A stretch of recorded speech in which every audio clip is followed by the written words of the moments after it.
Los generales de Dios. Por Robert Liardon. Editado por Ariel Bill Caticona. Los generales de Dios. 3. Charles Finney, 1792-1875. El padre del avivamiento moderno. Cristianos, están preocupados por cómo obtener una pequeña propiedad y, sin embargo, descuidan el alma. Cuidado con arruinar almas que no podrán tener vida otra vez. Dicen, pensé que lo sabían todo. Ellos les contestan, no creímos que ustedes creyeran ni una palabra. ¿No se comportaban como si lo hubieran hecho? ¿Van al cielo? Bueno, yo voy al infierno. No hay esperanzas para mí ahora. Pensarán en mí algunas veces, cuando vean el humo de mi aflicción elevándose amenazador hacia los cielos gloriosos. Después de que haya estado allí un largo, largo tiempo, algunas veces pensarán que yo, que una vez viví a su lado, estoy ahí. Y recuerden, no podrán orar por mí entonces, pero se acordarán de que una vez podrían haberme advertido y salvado. En vísperas de la Revolución Industrial en Estados Unidos, Charles Finney conmovió a ese país y a Europa Occidental como ningún otro cristiano individualmente lo había hecho antes. A su ministerio se le reconoce haber guiado a más de 500.000 de personas a la salvación, y sus métodos y su doctrina sentaron las bases para los servicios de avivamiento como los conocemos en la actualidad. El poder del Espíritu Santo obró con gran fuerza en él para transformar la naciente cultura de Nueva Inglaterra del calvinismo impotente al evangelismo activo y efectivo en todo lugar al que fue. La prédica de Finney catalizó el segundo gran avivamiento, un movimiento que unificó a los Estados Unidos en un tiempo crucial en su historia, el período entre la guerra de 1812 y la guerra civil estadounidense. Finney bien podría ser el evangelista estadounidense más significativo del siglo XIX, así como también uno de los personajes más importantes en la historia de Estados Unidos durante su primer siglo como nación. Se lo puede considerar, además, el evangelista más innovador y ungido que el mundo haya conocido jamás. Un refinado y joven no creyente, Charles Grandison Finney nació en Warren, Connecticut, el 29 de agosto de 1792, solo un año después de la muerte de John Wesley. Fue el séptimo hijo de Sylvester y Rebecca Finney. Su nombre lo tomaron del título de una novela escrita por Samuel Richardson, Sir Charles Grandison, el caballero Charles Grandison, que narra la historia de un aristócrata inglés. Sylvester y Rebecca tenían 4 hijas: Sarah, Totia, Zenas y Chloe, y 2 hijos, Sylvester y Harry, antes de que Charles naciera. Cuando Charles tenía 2 años, la familia se mudó al condado de Oneida, en Nueva York, que en aquella época estaba relativamente despoblado. Allí, en 1795, nació otro hijo, George Washington Finney, al que le siguió Sylvester Rice Finney en 1802. Sylvester hijo falleció aproximadamente en la época en que nació Sylvester Rice. Lamentablemente, este murió en 1808. Sylvester, su padre, era un campesino que había luchado en la milicia colonial durante la Guerra de Independencia. Los años en que Charles vivió con su familia tuvo muy poca educación religiosa. Nunca escuchó a su padre orar en la casa y la primera vez que leyó la Biblia tenía 29 años de edad. Los libros religiosos escaseaban en las casas de los alrededores y no había ninguna iglesia. Al igual que muchos de sus vecinos, los padres de Charles no profesaban ninguna religión. Aunque los jinetes de circuito metodistas hablaban en el salón de la escuela local alguna que otra vez, por lo general eran personas de escasa educación que rara vez podían mantener la atención de la audiencia. En aquella época, el lado oeste de Nueva York era conocido como el Distrito Quemado, ya que había recibido tantos predicadores que la población local se había vuelto inmune a su prédica.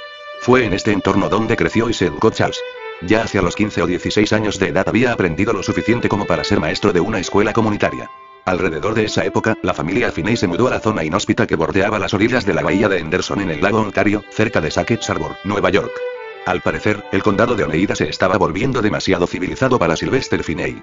En ese lugar, Charles Finney encontró una escuela que buscaba un maestro y aceptó el cargo. Debido a su amor por la música, lo primero que se compró con sus ingresos fue un cello. Con una estatura de casi 1,90 m, Charles era también un atleta excelente. Más adelante, su nieto describió este periodo de la vida de Charles de esta manera. Cuando tenía 20 años de edad, se distinguía por encima de cualquier hombre o joven que conociera en todo tipo de trabajo o deporte. Ningún hombre podía derribarlo, ningún hombre podía sacarle el sombrero, ninguno podía correr más rápido, saltar más lejos, trepar más alto o arrojar una pelota con mayor fuerza y precisión. Los estudiantes lo querían porque participaba de sus eventos deportivos y casi siempre abogaba por el lado ganador. Debido a que por entonces su familia vivía a orillas del lago, Charles agregó el remo, la natación y la navegación a su lista de habilidades. Era una vida decente y sin restricciones para alguien que vivía en la frontera, moral, pero ignorante de Dios. Partir para unirse a la Marina. Cuando el joven Estados Unidos entró en una segunda guerra contra los británicos en 1812, Charles fue a Sackett Harbor con la intención de alistarse en la Marina, pero cuando llegó allí, oyó más obscenidades que las que había escuchado en toda su vida. También las prostitutas jóvenes y lindas que se le acercaron hicieron más por alejarlo que por atraerlo. Otra vez su nieto relata la historia de uno de esos encuentros. La miró con asombro y, cuando comprendió la naturaleza de su pedido, se sintió tan abrumado por el sentimiento de lástima hacia ella que se le enrojecieron las mejillas y antes de que se diera cuenta, se le cubrieron de lágrimas. Ella, avergonzada, también lloró. Fue un incidente que él recordaría aún 55 años después, cuando habló con angustia de su pesar por no haberle podido ofrecer a la joven mujer la gracia de Dios, ya que ni él mismo conocía al Señor en esa época. Debido a que esa atmósfera ofendía mucho a Charles, decidió no unirse a la marina y, en vez de ello, regresó a Connecticut, lugar en el que había nacido. Al final, fue a una ciudad en Nueva Jersey que no quedaba lejos de la ciudad de Nueva York, y continuó con la enseñanza y los estudios. Adquirió un conocimiento básico de latín, hebreo y griego, pero él mismo admitió: nunca tuve mucho conocimiento de las lenguas antiguas como para sentirme capaz de evaluar nuestra traducción al inglés de la Biblia. Durante esos años, Charles regresó 2 veces a Nueva Inglaterra y también asistió a la escuela secundaria durante una temporada. Estos eran los primeros lugares donde había vivido, en los que había servicios religiosos de manera regular, pero Charles consideró que los sermones eran estériles y que no conmovían, que no habían causado ningún impacto en su pensamiento. También reflexionó sobre la posibilidad de asistir a la Universidad Yale, pero uno de sus maestros lo convenció de no hacerlo diciéndole que sería una pérdida de tiempo. El maestro sentía que podía adquirir el mismo conocimiento que lograría en 4 años en Yale en solo 2 años de estudio independiente y sin los gastos que implicaba una universidad. Charles, abogado. En 1818, los padres de Charles lo convencieron para que entrara en la oficina del juez Benjamin Grigg, en Adams, Nueva York, no muy lejos de su casa, que estaba cerca del lago Ontario, en lugar de irse hacia el sur para instruirse en una academia con el mismo profesor que lo había disuadido de asistir a Yale. Aunque nunca había asistido a la facultad de Derecho, el joven Charles abrazó la profesión de abogado con pasión. Fue en Adams donde Charles conoció al reverendo George W. Gale, pastor de la iglesia presbiteriana de la ciudad. Debido a que Charles no estaba tan conmovido por los sermones de Gale, pasaba bastante tiempo discutiéndolos con él. Charles estaba decidido a darle sentido a lo que oía, pero cuanto más hablaba con Gale, más preguntas se agolpaban en su mente. Gale veía que Charles estaba bastante bien informado acerca de la religión, pero endurecido al mismo tiempo. Cuando los miembros de la iglesia pensaron en orar especialmente por la conversión de Charles, Gale lo desaconsejó, pues pensaba que era poco probable que Charles pudiera ser salvo. Gale creía que, sin importar lo que le dijera a Charles, él no se iba a convertir, porque todo lo que él hacía era debatir sobre doctrina. A pesar de las dudas de Gale, Charles asistía fielmente a una reunión semanal de oración que se desarrollaba cerca de las oficinas de abogados. Siempre que su trabajo legal le diera el tiempo suficiente, iba a escuchar las oraciones ofrecidas por el grupo. Fue una experiencia que lo afectaría de la misma manera en que lo hacía conversar con Gale. Una vez más, Charles había generado más preguntas que respuestas. Debido a que Charles estudiaba Derecho, comenzó a notar cómo los escritores citaban una y otra vez la Biblia como autoridad para muchos de los grandes principios del derecho común. Esto despertó su curiosidad hasta el punto de hacerlo ir y comprar su primera Biblia. Luego, cuando veía los textos jurídicos que hacían referencia a pasajes de las Escrituras, buscaba las referencias y su contexto bíblico. Aunque no entendía mucho, comenzó a leerla cada vez más y con un interés creciente. La palabra comienza a obrar. Finney describió el impacto que tuvo esta práctica en su alma. Leyendo la Biblia y asistiendo a las reuniones de oración, y oyendo predicar al Sr. Cale y hablando con él, con los ancianos de la iglesia y con otros en algunas ocasiones, me sentí inquieto. Después de pensar en ello, me convencí de que de ninguna manera me encontraba en condiciones como para ir al cielo, si moría. Me parecía a mí que debía haber algo en la religión que era de suma importancia, y pronto concluí que, si el alma era inmortal, necesitaba un gran cambio en mi estado interior para estar preparado para la felicidad en el cielo. La pregunta, sin embargo, era demasiado importante como para permanecer con alguna incertidumbre en la materia. Las oraciones sin contestar perturbaban a Charles y casi lo alejan del cristianismo. Un obstáculo importante alimentó su confusión, no obstante. La cuestión de que, hasta donde él sabía, ninguna oración ofrecida en las reuniones semanales de oración había sido respondida. Al leer la Biblia, se encontró con pasajes como el de Lucas 11, 9, 10. Vio que Dios estaba más dispuesto a darle su Santo Espíritu a aquellos que se lo pedían que los padres a darles cosas buenas a sus hijos. Sin embargo, escuchó oraciones ofrecidas al cielo en esas reuniones de oración semana tras semana, y vio que nada se obtenía a cambio. El tema perturbaba tanto su alma que casi lo aleja de la Biblia y del cristianismo. De hecho, como su frustración continuaba y ya era evidente por la forma en que se comportaba, las personas que dirigían las reuniones semanales se ofrecieron a orar por él. A este ofrecimiento, respondió: supongo que necesito que oren por mí, pues soy consciente de ser pecador, pero no veo ningún beneficio en que ustedes oren por mí, pues están pidiendo de continuo, pero no reciben. Ustedes han orado por un avivamiento espiritual desde que llegué a Adams y aún no lo han recibido. Ustedes han orado para que el Espíritu Santo descendiera sobre ustedes y se quejan de su escasez. Han rezado lo suficiente, pues he asistido a las reuniones en las que oraban para sacarle el diablo a Adams, si es que había alguna virtud en sus oraciones. Pero acá están, orando y quejándose todavía. A pesar de la sinceridad de sus observaciones, Charles no tenía la intención de insultarlos. Eran simplemente la expresión de su búsqueda honesta por respuestas verdaderas. La inquietud iba en aumento a medida que enfrentaba la conclusión de que necesitaba un salvador, pero sin poder encontrar a alguien que le pueda decir cómo buscarlo correctamente. Las barreras calvinistas a Dios. Uno de los temas contra los cuales luchaba Charles era el mismo que había abierto una brecha entre George Whitefield y los hermanos Wesley. A pesar de lo que había ocurrido durante el primer gran avivamiento, las iglesias de Nueva Inglaterra, en especial las presbiterianas, habían permanecido calvinistas. Se predicaba la soberanía de Dios como suprema en todos los asuntos, en especial en la salvación. En consecuencia, aquellos que eran salvos eran los elegidos, que habían sido predestinados para recibir la salvación a través de la cruz, así que el sacrificio de Jesús solo cubría sus pecados. Jesús había muerto por esos elegidos y por nadie más. Por lo tanto, ningún individuo sabía a ciencia cierta si era salvo. La salvación dependía de la voluntad de Dios.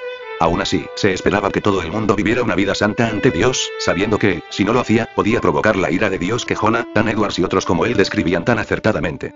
Sin embargo, sabían poco sobre cómo responder al amor y la misericordia de Dios.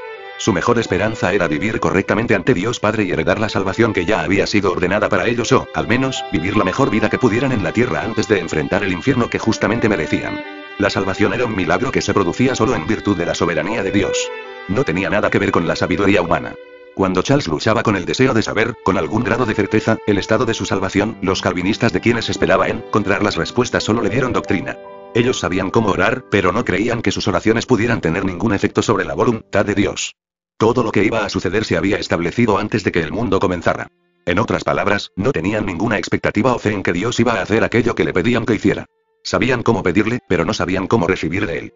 Cuando Charles aplicó la misma lógica que utilizaba para preparar casos legales a lo que leía en la Biblia, vio que la falta básica de los calvinistas era creer en lo que se predicaba desde el púlpito en lugar de creer en lo que leían en la Biblia.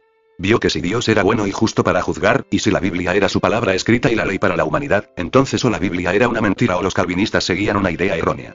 Una vez que arribó a esta conclusión, supo que solo tenía dos opciones. Aceptar a Cristo tal como se lo presentaba en los evangelios o llevar una vida mundana. 7. ¿Es Dios una mentira? Una noche de sábado de octubre de 1821, Charles, de 29 años de edad, decidió resolver la pregunta sobre el futuro de su alma de una vez y para siempre. Finalmente, hacía las paces con Dios, o Dios era una mentira y la Biblia, un invento. Como no encontraba respuestas en la iglesia y tampoco ayuda de sus miembros, supo que las respuestas las iba a encontrar si estudiaba la Biblia y buscaba a Dios en oración. Aunque todavía debía pasar largas horas en el despacho de abogados, Charles decidió hacer su trabajo a un lado tanto como fuera posible hasta que el tema se resolviera. Lo curioso fue que, en medio de esta decisión, de repente sintió mucha timidez y vergüenza de que la gente lo viera con una Biblia o lo escuchara orar. Había leído su Biblia abiertamente en el trabajo cuando recién la había comprado e incluso la había dejado abierta cuando estaba con otras personas, pero por entonces, cada vez que alguien entraba en una oficina, arrojaba un libro de derecho sobre la Biblia para esconderla. Charles mantuvo su Biblia fuera de la vista de otros tanto como pudo. También tapó el ojo de la cerradura de la puerta de su oficina y susurraba sus oraciones por temor de que alguien lo oyera orar por la salvación de su alma. Pasó el lunes y el martes de esa semana angustiado. El martes a la noche, estaba prácticamente paralizado por el temor de que pudiera morir e irse al infierno porque no clamaba a Dios su misericordia con fuerzas suficientes. El miércoles por la mañana, el 10 de octubre de 1821, Charles se preparó para irse a trabajar, aún meditando sobre esas preguntas. Cuando salió como lo hacía siempre, una voz dentro de sí lo confrontó de repente con una pregunta. ¿Qué estás esperando? ¿No prometiste darle tu corazón a Dios? ¿Qué estás tratando de hacer? ¿Te estás esforzando por elaborar una justicia propia? La respuesta a esas preguntas vino también de repente. Justo en ese momento, la pregunta sobre la salvación se aclaró en mi mente de la manera más maravillosa para mí. Pienso que, entonces, vi claramente, como nunca había visto en mi vida, la realidad y plenitud de la expiación de Cristo. Vi que su obra era un trabajo terminado y que en lugar de tener o necesitar justicia propia para encomendarme a Dios, tenía que someterme a la justicia de Dios a través de Cristo. Me parecía que el evangelio de la salvación era una oferta de algo que debía aceptar, y que era pleno y completo, y que todo lo que yo debía hacer era dar mi propio consentimiento de renunciar a mis pecados y aceptar a Cristo. Me parecía que la salvación, en lugar de ser algo que había que forjar con las propias obras, se debía encontrar enteramente en el Señor Jesucristo, quien se presentó ante mí como mi Dios y mi Salvador. Sin ser claramente consciente de ello, me había quedado en la calle justo allí donde la voz interior pareció detenerme. ¿Cuánto tiempo permanecí en esa posición? No lo puedo decir.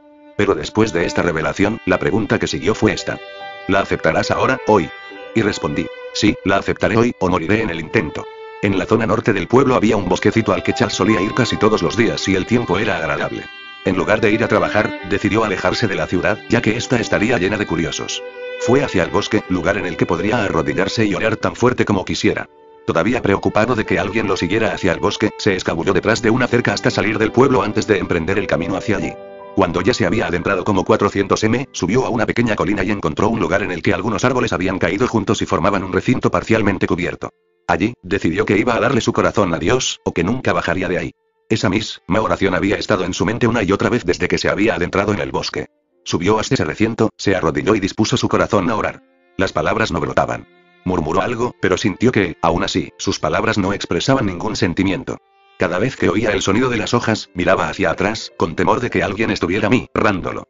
En su interior comenzó a sentir la desesperación de que, de algún modo, había perdido la gracia de Dios y de que era demasiado tarde para él. Se sentía tonto, cohibido y desanimado, pero decidido a cumplir su promesa de no irse a ese lugar sin cambiar. Otra vez, al oír un ruido, se dio vuelta para ver si alguien lo había seguido y de repente se dio cuenta de que era su orgullo. Tenía más temor de que alguien lo viera que de no ser salvo. Se dijo a sí mismo, ¿qué? Un pecador tan degenerado como yo, de rodillas, confesando sus pecados al Dios grande y santo, avergonzado de que un ser humano, pecador como yo, me encuentre arrodillado tratando de hacer las paces con mi ofendido Dios.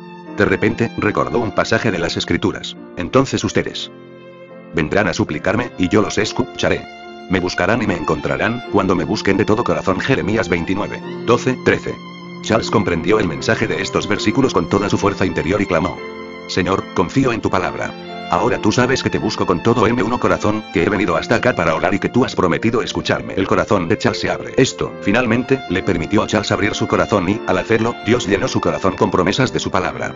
Charles aceptó cada una de ellas personalmente, como si hubiesen sido hechas solo para él, y se aferró a ellas como se aferra un hombre que se está ahogando a la rama de un árbol que le ofrecen desde la orilla. Pronto, Charles se encontró yendo de regreso al pueblo sin saber cuánto había estado en el bosque o cuándo se había puesto de pie y emprendido el camino de regreso a su oficina.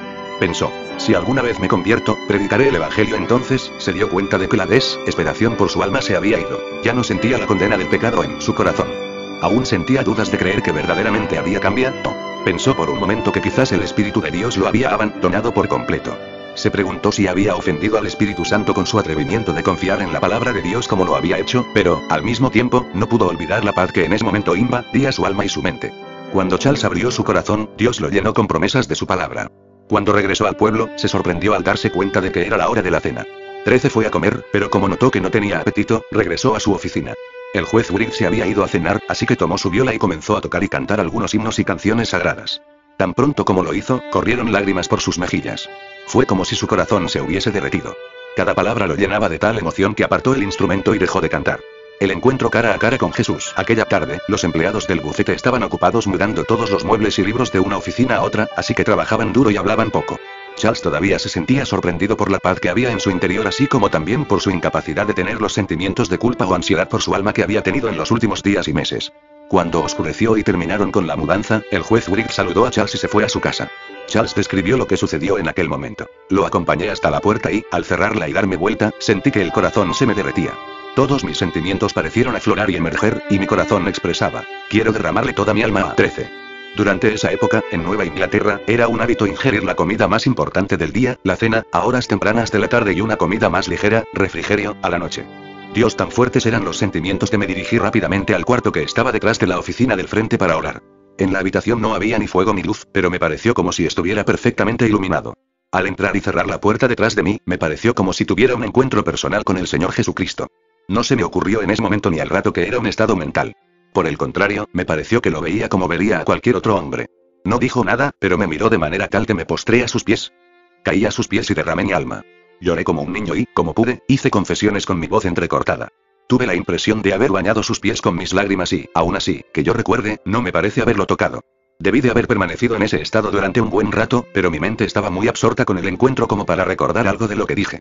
Pero sé que, tan pronto como mi mente se tranquilizó como para poner fin al encuentro, regresé a la oficina de la parte delantera y me encontré con que el fuego que había encendido con un gran trozo de madera estaba casi apagado. Cuando estaba a punto de sentarme al lado del fuego, recibí un poderoso bautismo en el Espíritu Santo. Sin esperarlo, sin siquiera haber tenido el pensamiento de que algo así era para mí, sin ningún recuerdo de que alguien en el mundo haya mencionado una cosa semejante, el Espíritu Santo descendió sobre mí en una forma que pareció atravesar mi cuerpo y alma. Podía sentir la impresión, como si fuera una corriente eléctrica, que corría a través de mí. De hecho, parecía venir en olas y olas de amor líquido, pues no creo que lo pueda expresar de otra manera. Parecía el aliento de Dios mismo. Recuerdo que parecía que me abanicaba, como alas inmensas. No hay palabras para expresar el maravilloso amor que se derramó en mi corazón. Lloré en voz alta con gozo y amor, y no sé, pero he de decir que grité desde lo más profundo de mi corazón. Estas olas venían sobre mí, sobre mí, sobre mí una y otra vez hasta que, según recuerdo que exclamé: moriré si estas olas siguen viniendo sobre mí, y agregué: Señor, ya no lo soporto, pero no tenía temor de morir. Por un rato, Charles permaneció sumido en esa experiencia, mientras el amor de Dios se derramaba sobre él hora tras hora y las lágrimas seguían brotando de sus ojos. Es probable que los balbuceos que brotaban a borbotones fueran el comienzo de un lenguaje de oración, una manifestación de hablar en lenguas, que expresó de la mejor forma que pudo con esta paráfrasis de las palabras de Romanos 8:26. Por último, uno de los miembros del coro de la iglesia pasó por allí, a pesar de que él y su pastor tenían preocupaciones respecto a su salvación. Charles era el director del coro, y le preguntó qué le sucedía. Al principio, Charles no podía encontrar las palabras para responderle. ¿Está usted sufriendo?, insistió el hombre. Charles respondió: no, estoy tan feliz que no puedo vivir. Una gran presencia y una risa santa. Todavía preocupado, salió de la oficina y se fue a ver a uno de los ancianos de la iglesia cuyo negocio estaba justo enfrente. Cuando ambos regresaban, el anciano, a quien Charles había considerado siempre un hombre serio, le preguntó cómo se sentía. Cuando Charles comenzó a explicarle, el Espíritu de Dios derramó risa santa sobre el anciano, que brotaba de las partes más internas de su alma y que no podía contener. Al venir de la presencia de Dios en el cuarto, esta risa santa confirmó el testimonio de Charles y derramó en un hombre devoto y religioso el verdadero gozo del Espíritu Santo. Después, otro amigo de Charles, que había luchado por su salvación en una forma similar, pasó por allí. Cuando ingresó en la habitación, vio la condición del anciano y escuchó a Charles explicándole lo que había vivido ese día, e inmediatamente cayó de rodillas y exclamó: «Oren por mí». 15. El anciano y el miembro del coro se arrodillaron y oraron por él, y cuando ellos terminaron, Charles oró por él. Después de este episodio, todos regresaron a sus hogares. Charles todavía estaba perplejo por lo que había vivido. ¿Por qué se había reído el anciano como lo había hecho? ¿Encontraba su historia absurda? ¿Pensaba que Charles estaba de alguna forma engañado? Comenzó a preguntarse nuevamente si realmente había hecho las paces con Dios. Después de llegar a su casa, se durmió pronto, pero se despertó varias durante la noche debido al amor que sentía que brotaba de su corazón. Comenzó a dudar nuevamente. Sentía el amor disminuir. Volvía a dormirse solo para despertarse después por ese amor que lo abrumaba. Sin embargo, finalmente, se durmió y lo hizo hasta la mañana. La luz matutina. En sus memorias, Charles describió sus sentimientos cuando se despertó a la mañana siguiente. Cuando me desperté a la mañana, el sol ya había salido y una luz clara brillaba en mi habitación. Las palabras no pueden expresar la impresión que la luz del sol dejó en mí. De inmediato, el bautismo que había recibido la noche anterior regresó de la misma manera. Me puse de rodillas en la cama y lloré en voz alta con alegría, y permanecí un rato sintiéndome demasiado abrumado con el bautismo del Espíritu como para hacer otra cosa que no fuera derramar mi alma a Dios. Parecía como si el bautismo de esa mañana estuviera acompañado por un suave reproche, y el Espíritu parecía decirme: ¿vas a dudar? ¿Vas a dudar? Y exclamé: no. No dudaré. No puedo dudar. Luego se aclaró el tema de forma tan profunda en mi mente que, de hecho, me era imposible dudar de que el Espíritu de Dios había tomado posesión de mi alma. En ese instante, Charles comprendió totalmente lo que Pablo quería decir en Romanos 5:1-5. Que las personas no eran elegidas ni estaban predestinadas por Dios para ir al cielo, sino más bien que eran justificadas por su propia fe al aceptar el sacrificio de Jesús por sus pecados, lo que se convertiría en una doctrina fundamental de su ministerio. Para Charles Finney, la salvación fue una experiencia que había limpiado toda culpa y condenación, y esperaba que todo aquel que la buscara pudiera tenerla. Su sentido de condenación de pecado había sido limpiado por el amor derramado en su corazón. Lo describió de esta manera: en lugar de sentir que pecaba todo el tiempo, mi corazón estaba tan lleno de amor que desbordaba. Mi copa rebosó con bendición y amor, y no sentí que pecaba contra Dios. Tampoco volvía el menor sentido de culpa por los pecados pasados. Por último, Charles se levantó, se preparó para el día, fue a la oficina y comenzó su carrera como evangelista. Primero habló con su empleador, el juez Willig, que dejó la oficina sintiéndose muy preocupado por las palabras de Charles. Sin embargo, después, se convertiría como resultado de aquella conversación. Esa mañana, Charles tenía un caso a las 10. Cuando su cliente, que era diácono en la iglesia, llegó para su cita antes del juicio, le preguntó: «Señor Finney, ¿recuerda que mi causa se va a tratar a las 10 de la mañana de hoy? ¿Está usted preparado?». Charles le respondió: «Tengo un llamado del Señor Jesucristo para defender su causa». «No puedo defender la suya». El diácono lo miró con asombro y preguntó: «¿Qué quiere decir?». Cuando Charles le explicó lo que le había sucedido y le dijo que en ese momento tenía la intención de predicar el evangelio más que de practicar leyes, el diácono sacudió la cabeza y se marchó. Se sintió tan afectado por las palabras de Charles que fue directamente a resolver su caso y luego regresó a su hogar a orar y dedicar su vida al Señor. La conversión de Charles Finney nos desafía por el hecho del poder que fue derramado en su vida simplemente por haber nacido de nuevo. Si alguna vez hubo alguien transformado por medio de la conversión, esa persona fue Charles Finney. Las personas que lo rodeaban sintieron de inmediato el poder de Dios en su vida, no porque Charles fuera de alguna forma especial en su llamado, sino debido a que era inflexible en orar por lo que Dios había prometido en su palabra. Charles Finney consideró que las escrituras eran el libro de la ley que regía el universo, y una vez que se convencía de algo que prometía, no dejaba de orar hasta que sabía que Dios le había asegurado en su corazón que sería hecho en la tierra como había sido decretado en el cielo. No lo creo. Después de que el diácono se fuera, la oficina quedó demasiado tranquila, y Charles salió a buscar a alguien nuevo con quien hablar del evangelio. El Espíritu de Dios dejó una impresión duradera en el corazón de cada persona con la que habló aquel día. Se corrió la noticia, y pronto todo el pueblo estaba movilizado con las noticias de la conversión de Charles. Muchos, incluido el reverendo Gale, pensaron que era una broma. Las personas comenzaron a reunirse en la iglesia para comentarlo, y pronto el mismo Charles concurriría. El lugar estaba abarrotado. Ya que él parecía ser el punto principal de discusión, Charles se acercó al púlpito y comenzó a contar a todos cómo sabía que la religión era de Dios y cómo su experiencia lo convenció de ello. La audiencia, en su mayoría, se sentó embelesada. Tan pronto como Charles terminó, el reverendo Gale se puso de pie, muy conmovido por lo que había escuchado, y le pidió a la congregación que lo perdonara por su incredulidad.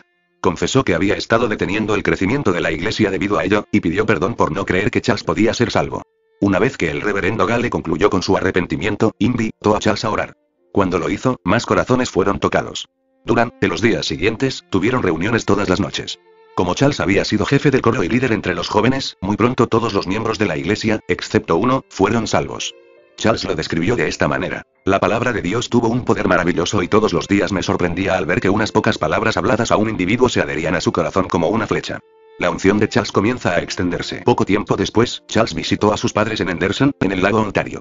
Ese momento, solo su hermano menor, George, había expresado tener alguna relación con Dios. En ese viaje, se oró en el hogar de Charles por primera vez en su vida y vio la conversión de sus padres. Mientras estaba en su casa, Charles conoció a otras personas y habló con ellas. La zona experimentó su propio avivamiento durante la siguiente reunión de oración mensual de los bautistas y los congregacionalistas, aunque fue George Finney y no Charles quien asistió a la reunión. Una vez más, se corrió la voz. Parecía que a todo lugar a donde fuera Charles Finney, el Espíritu Santo tocaba las vidas de una manera maravillosa debido a su obediencia a Cristo. En los meses siguientes, Charles se propuso capacitarse para ser ministro presbiteriano. Le sugirieron que asistiera a Princeton, pero Charles vio poco fruto en los ministerios de los que se habían educado allí, por lo que optó por permanecer en Adams bajo la tutela del reverendo Gale y estudiar de su biblioteca de libros religiosos. Este entrenamiento llevó a Charles a estar en directa oposición con la complacencia religiosa que abundaba en Nueva Inglaterra en su época. Si hubiese asistido a Princeton, se habría convertido al calvinismo o habría abandonado el ministerio. Sin embargo, bajo la tutela del reverendo Gale, podía enfrentar las falacias doctrinales sin ambajes. Gale estaba familiarizado con Charles y con el bien que había hecho en la comunidad, por lo que aceptó la resistencia de Charles sin rechazarlo como discípulo. De esta manera, el reverendo Gale y Charles debatieron todas las doctrinas reconocidas de su época. Antes de aceptar algo que el reverendo Gale le enseñara, Charles se cercioraba de tener el testimonio del Espíritu Santo en su corazón y la prueba de la palabra de Dios. Como resultado, Charles nunca adoptó el calvinismo ni la predestinación, sino que consideró que cada persona tenía su propio voto decisivo de dónde iba a pasar la eternidad. Como resultado, Charles Finney revolucionó el evangelismo en Estados Unidos y Europa, al llamar a las personas que asistían a sus reuniones a decidirse por Cristo, concepto que nunca hubiese tenido sentido para un estricto pensamiento calvinista. Charles no solo juzgaba errónea la doctrina calvinista, sino que consideraba sin contenido muchas de las prácticas y enseñanzas de esa época. Se aferró con tenacidad a la oración, práctica que resultó ser su sustento. Como él mismo describió, también me resultó muy beneficioso, y me sentí muy inclinado a ayunar de forma privada con frecuencia. En esos días, buscaba estar únicamente con Dios. Por lo general, me iba a caminar por el bosque o me quedaba en la casa de reunión o en cualquier lugar donde pudiera estar completamente solo. Charles iba a revolucionar el evangelismo al convocar a las personas a decidirse por Cristo. Algunas veces, tenía la motivación errónea de ayunar, en un intento de examinarme a mí mismo según las ideas de examen de conciencia que por entonces tenían mi ministro y la iglesia. Trataba de mirar dentro de mi corazón, en el sentido de examinar mis sentimientos, y prestaba especial atención a mis motivos y mis pensamientos. Cuando seguía este camino, invariablemente terminaba el día sin ningún avance perceptible. Después, vi con claridad por qué era esto. Desviando mi atención, como hice yo, del Señor Jesucristo, para mirar hacia mí mismo, examinando mis motivos y sentimientos, todos mis sentimientos se aquietaban. Pero cada vez que ayunaba y le permitía al Espíritu seguir su propio camino en mí y me entregaba para que me guiara y me instruyera, lo encontré útil al más alto nivel. Me di cuenta de que no podía vivir sin disfrutar de la presencia de Dios, y que si alguna vez aparecía una nube, no podía descansar ni estudiar ni dedicarme a nada más con la menor satisfacción o beneficio hasta que el camino entre mi alma y Dios se aclarara. El Señor me enseñó, en aquellos tempranos días de mi experiencia cristiana, muchas verdades muy importantes respecto al espíritu de oración. Orar por los enfermos. Pronto, Charles se dio cuenta de que la sanidad podía seguir a ese espíritu de oración. Poco después de su conversión, la cuñada del juez Wright se enfermó gravemente. Nadie pensaba que iba a pasar la noche. Charles dijo: sentí como si me hubieran clavado una flecha en el corazón. Me sobrevino la sensación de una carga abrumadora, cuya naturaleza no podía comprender del todo, pero tuve un intenso deseo de orar por esa mujer. Fue hasta la casa de reunión y comenzó a orar, pero con pocas palabras, ya que solo podía llorar con gemidos profundos y fuertes. Era un ejemplo de Romanos 8:26. Asimismo, en nuestra debilidad el Espíritu acude a ayudarnos. No sabemos qué pedir, pero el Espíritu mismo intercede por nosotros con gemidos que no pueden expresarse con palabras. Esa noche, Charles iba y volvía entre la casa de reunión y su oficina, pues no lograba sentir paz respecto de si la mujer sobreviviría o no. Finalmente, después de su tercer viaje de ida y vuelta, sintió el alivio de que su oración había sido contestada y que la mujer viviría y que nunca moriría en sus pecados. La mujer se recuperó y poco después se convirtió y encontró esperanza para su futuro en Cristo. Charles también notó que a la gente le era más difícil resistir sus argumentos sobre la verdad de Dios cuanto más oraba. Independientemente de que debatiera con calvinistas, incrédulos o universalistas, que creían que todos serían salvos gracias al sacrificio de Jesús, ninguno podía resistir la verdad cuando él la predicaba. Atribuyó ese resultado a haber sido bautizado en el Espíritu Santo, un bautismo que él renovaba continuamente en oración. De hecho, se dio cuenta pronto de que los ministros con quienes se relacionaba carecían de esta unción, carencia que él creía que era la responsable de la aparente falta de fruto. Cuando Cristo envió a los apóstoles a predicar, les dijo que se quedarán en Jerusalén hasta que fueran revestidos del poder de lo alto. Este poder, como todo el mundo sabe, era el bautismo del Espíritu Santo, que se derramó sobre ellos el día de Pentecostés. Este era un requisito indispensable para el éxito de su ministerio. No supuse entonces, ni lo hago ahora, que este bautismo fuera solamente el poder para obrar milagros. El poder para obrar milagros y el don de lenguas fueron dados como señales para atestiguar la realidad de su comisión divina. Pero el bautismo en sí mismo era una iluminación divina que los llenaba de fe, amor, paz y poder, para que la palabra fuera cortante en los corazones de los enemigos de Dios, viva y poderosa, como una espada de dos filos. Este es un requisito indispensable para predicar a Cristo a un mundo pecador. Sin la enseñanza directa del Espíritu Santo, un hombre nunca avanzará mucho en la predicación del Evangelio. De hecho, a menos que pueda predicar el Evangelio como una experiencia y presentar la religión a la humanidad como una cuestión de conciencia, sus especulaciones y teorías no cumplirán las expectativas de la predicación del Evangelio. Cuando el presbiterio fue a Adams a evaluar a Charles para su ordenación, en marzo de 1824, su reputación y testimonio lo precedían. Dio la sensación de que de forma deliberada evitaron hacerle preguntas que pudieran poner en evidencia los desacuerdos de Charles con su doctrina. Al final, votaron de forma unánime para otorgarle la licencia de ministro. Charles se casa. Charles no deseaba predicar en una iglesia establecida ni a una congregación regular, así que tomó una comisión de 6 meses con una sociedad de mujeres misioneras en el condado de Oneida, al norte de Nueva York, y viajó a Evans Mills para comenzar su ministerio. Viajaba entre ese lugar y un asentamiento alemán en Antwerp, y ministraba en ambos lugares de forma regular. En esa época, Charles estaba comprometido con Lydia Andrews de Whitestone, en el condado de Oneida. Se casaron en octubre de 1824, y posteriormente viajaron a Adams. 2 días después de la boda, Charles regresó a Evans Mills con la intención de volver una semana después para mudarse allí. Entretanto, Lydia permaneció en Adams para ordenar todo para la mudanza. Sin embargo, debido a que el avivamiento comenzó tan pronto, Charles no regresó hasta la primavera de 1825, unos 6 meses después. Esta demora no fue, probablemente, la mejor receta para una luna de miel. Un estilo particular de predicación. El estilo de predicación de Charles era muy distinto del de sus contemporáneos, en especial porque estaba muy influido por su entrenamiento legal. No hablaba a los que lo escuchaban como si él fuera una autoridad a quien necesitaban conformar. Por el contrario, predicaba como si ellos fueran un juez que decidía un caso, y el caso era la salvación de sus propias almas. A pesar de que otros ministros criticaban su discurso común, el uso de la repetición y las ilustraciones de las ocupaciones y los acontecimientos cotidianos, estas técnicas eran las mismas herramientas que los abogados empleaban para obtener un veredicto deseado. Los miembros del jurado de Charles dijeron: ¿por qué nadie puede predicar como usted lo hace? Le habla a la gente de forma sencilla. ¿Usted habla tan a gusto como si estuviera en la sala de su casa? Pareciera que el señor Finney estuviera solo conmigo y me hablara personalmente. Charles no tenía deseos de impresionar ni de intimidar. Buscaba decisiones por Cristo y rehusaba desviarse a esa meta. Predicar por inspiración. En su primera década como ministro, nunca predicó basándose en notas o en sermones preparados, sino que siempre tomó el texto que Dios ponía en su corazón y hablaba sobre él, según el Espíritu de Dios lo guiara. Refiriéndose a ese método, Charles dijo: al principio, voy entre la gente para conocer sus necesidades. Luego, a la luz del Espíritu Santo, tomo el tema que pienso que va a satisfacer las necesidades presentes. Oro mucho sobre el tema y luego voy y lo comparto con la gente. Charles ponía la palabra en su corazón y permanecía en oración, y el Espíritu Santo le daba las palabras cuando se presentaba ante una audiencia. Él mismo expresó: si no predico por inspiración, no sé cómo lo hice. Cuando algunos ministros con más educación criticaban el estilo de predicar de Charles, él les respondía ateniéndose estrictamente a los hechos: muéstrenme una forma mejor. Muéstrenme los frutos de su ministerio, y si ellos exceden a los míos como para darme pruebas de que han encontrado un camino mejor, entonces voy a adoptar su punto de vista. Pero no esperen que abandone mis propios puntos de vista y prácticas, y que adopte los de ustedes, cuando ustedes mismos no pueden negar que, independientemente de los errores en los que pude haber caído o de las imperfecciones que pudiera haber en mi predicación, en mi estilo y en todo lo demás, los resultados justifican mis métodos. Tengo la intención de mejorar todo lo que pueda, pero nunca puedo adoptar su manera de predicar el Evangelio hasta tanto tenga evidencia de que ustedes tienen razón y de que yo estoy equivocado. Las prédicas de Charles también recibieron mucha atención debido a que él proclamaba que sus oyentes podían encontrar paz con Dios y seguridad de su salvación si perseveraban en la oración, algo que realmente agitaba las aguas de los calvinistas tradicionales.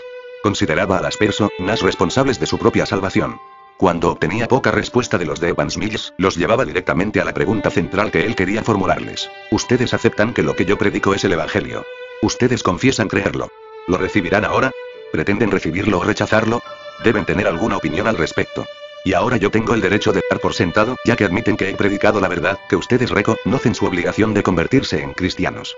Cuando se rehusaban a ponerse de pie en respuesta a ese llamado, decía: entonces, se han comprometido.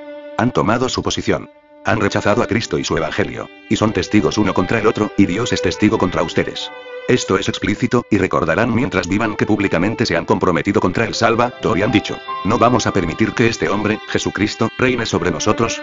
Lo lamento por ustedes, y mañana por la noche les predicaré una vez más, Dios mediante. La noche siguiente, comenzó su sermón de esta manera: díganle al justo que le irá bien, pues gozará del fruto de sus acciones.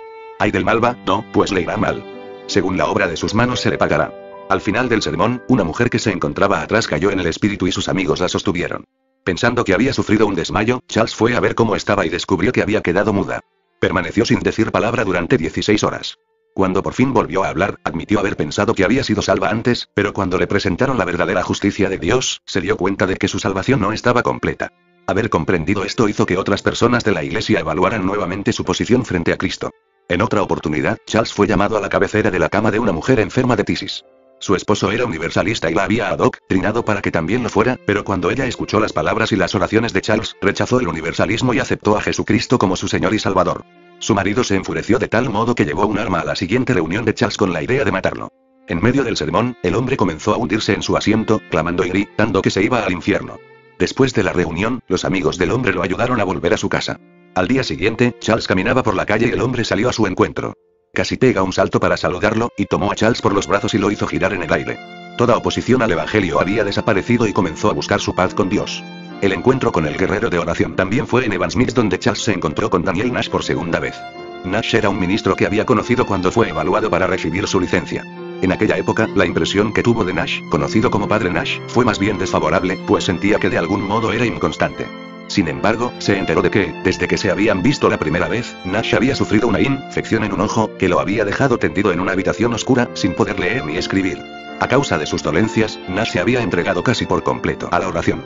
Finalmente, salió de la enfermedad sano físicamente y transformado en lo espiritual en un hombre de oración intercesora. Estaba muy lejos de aquel hombre que Charles había conocido antes.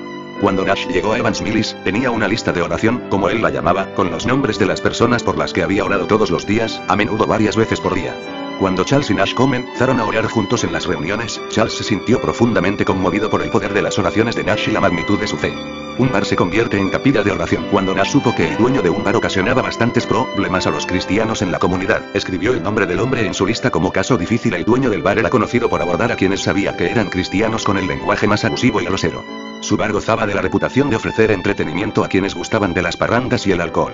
Unos días después, Nash siguió adelante, pues había sido llamado a orar en otra zona más adelante. Ese caso difícil apareció en una de las reuniones de Charles.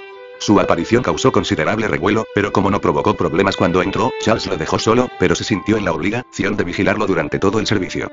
A medida que la reunión avanzaba, Charles tuvo la sensación de que el hombre estaba intranquilo, pues todo el tiempo se movía nervioso en su asiento. Finalmente, se levantó y preguntó si podía hablar. Cuando Charles le dio permiso para hacerlo, expresó su sentido arrepentimiento ante quienes estaban allí reunidos. Fue muy emotivo para todos los presentes, y muchas personas cuyos corazones se habían endurecido en contra de lo que Charles había predicado, también se quebrantaron delante de Dios. En poco tiempo, el hombre se reconcilió con Dios y ya no permitió más libertinaje en su bar. El resto del tiempo que Finney pasó en ese pueblo, se realizó una reunión de oración casi todos los días en ese lugar. El ministerio de Nash no había sido nada especial a ese momento. Había nacido el 27 de noviembre de 1775, y aceptó su primer pastorado en Louvillato Township en 1816, poco antes de cumplir los 40 años. Durante su primer año allí, tuvo lugar un avivamiento que resultó en la conversión de 70 personas, pero la difícil política de la iglesia desaceleró las cosas y dio lugar a una división de la iglesia. El 25 de septiembre de 1822, Nash fue destituido y reemplazado por un ministro más joven, y de vez en cuando le pedían que hablara en la iglesia. Cuando regresó, ocurrió un segundo avivamiento. Se convirtieron 200 personas, cifra considerable para una comunidad de solo 2000 habitantes, pero Nash no fue llamado nuevamente para ejercer el liderazgo en la congregación. Ese rechazo tuvo su efecto sobre Nash, y fue durante esa época cuando Charles lo conoció como miembro del equipo examinador. Después de encontrarse otra vez en Evans Mills, Charles y Nash decidieron trabajar juntos, pues el Señor los llevaba en direcciones similares. Decidieron hacer de los no creyentes el foco de atención. El propio Nash expresó en una carta: cuando Finney y yo comenzamos nuestra carrera, no pensábamos ir entre los ministros. Nuestra mayor ambición era ir a lugares en los que no había ni ministro ni reforma, y tratar de buscar a la oveja perdida a la que nadie cuidaba. Nosotros comenzamos y el Señor prosperó No íbamos a la congregación de nadie a menos que nos llamaran. Tenemos espacio suficiente para trabajar y mucho trabajo para hacer. La oración abre el camino. Establecieron un modelo de ministerio. Nash iba a una zona 3 o 4 semanas antes que Charles para preparar el terreno para su llegada, e incluso organizaba sus compromisos para hablar. Algunas veces, Nash iba solo. Otras, viajaba con alguien a quien conocía bien, por lo general con Abel Clary. En ciertas ocasiones, se reunía con algunas personas locales para orar. Muy pocas veces eran más de 3 personas las que estaban involucradas en ese movimiento anticipado de oración. Nash no asistía casi nunca a las reuniones cuando el avivamiento tenía lugar. En vez de ello, se quedaba en alguna casa cercana y continuaba en oración mientras se desarrollaban los servicios. Después de Evans Mills, Nash se adelantó a Charles y fue a Gouverneur, Nueva York, lugar en el que estaban planificadas las siguientes presentaciones de Charles. A medida que las reuniones comenzaban a cobrar fuerza, un grupo de jóvenes de una iglesia vecina comenzó a oponerse al mover de Dios que sucedía en las reuniones de Charles. Sintiendo que la oración era el único camino para vencer esa oposición, Nash y Charles se adentraron en un bosque y oraron hasta que advirtieron que habían obtenido la victoria. En sus memorias, Charles describió lo que sucedió como resultado de la oración en esa oportunidad. El sábado siguiente, después de haber predicado por la mañana y por la tarde, pues yo hacía la predicación y el hermano Nash se entregaba casi continuamente a la oración, nos reunimos a las 5 en punto en la iglesia, para una reunión de oración. La casa de reunión estaba llena. Cerca del final del encuentro, el hermano Nash se levantó y se dirigió a esa compañía de hombres jóvenes que se habían unido para resistir el avivamiento. Creo que estaban todos allí, en un frente común contra el Espíritu de Dios. Era demasiado solemne como para que ridiculizaran lo que escuchaban y veían, y, sin embargo, su hipocresía y orgullo descarados eran evidentes para todos. El hermano Nash les habló con mucho denuedo y les señaló la culpa y el peligro del camino que habían tomado. Hacia el final de su discurso, con elocuencia les dijo: ahora, tomen en cuenta, jóvenes. Dios romperá sus filas en menos de una semana, ya sea al convertir a alguno de ustedes o al enviarlo al infierno. Lo hará como que es cierto que el Señor es mi Dios. Allí, de pie, apoyó la mano en la parte superior de la banca que tenía frente a sí, como para darles énfasis a sus palabras. De inmediato, se sentó, bajó la cabeza y clamó con dolor. Reinó un profundo silencio, y la mayoría de las personas bajaron la cabeza. Me di cuenta de que los jóvenes estaban nerviosos.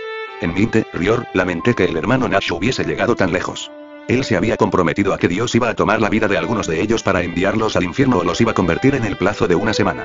Sin embargo, el martes por la mañana de esa misma semana, vino a verme el líder de esos jóvenes pues estaba muy angustiado. Estaba listo para rendirse, y tan pronto como lo presioné, se quebrantó como un niño, y confesó y se entregó a Cristo. Después me dijo: ¿qué debo hacer, señor Finney?